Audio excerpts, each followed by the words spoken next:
Hello everybody, welcome back to my YouTube channel. So guys, in this video I'm going to be showing you how to fix no internet connection when you are trying to connect with Wi-Fi and it's showing here no internet connection.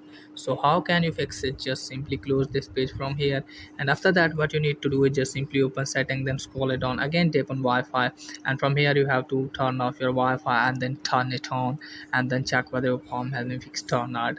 And if the form is there, then what you need to do is just simply open this one, and then you have to scroll it down, and then you have to tap on configure DNS, and from here you have to check on automatic and then go back, and from here you have to tap on configure IP, and from here make sure that if it's check on automatic, and then go back, and then you have to make sure that if this toggle is turned off, and then go back from here, and then you have to tap on forget this network, and then you have to forget your network and then rejoin it, and then check whether your form has been fixed or not.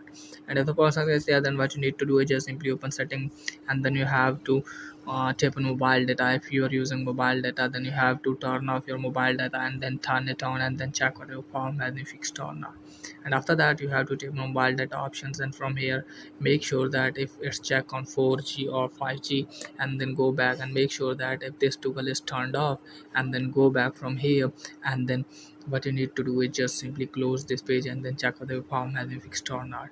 And if the password is there, then you have to open settings again, and then you have to scroll it on, tap on general, tap on transfer or reset iPhone. From here tap on reset, and then from here you have to tap on reset network setting, and here you have to put your phone passcode, and after that you have to enter your passcode. If you set, then you have to tap on reset network setting. This will delete all network settings, returning them to factory defaults.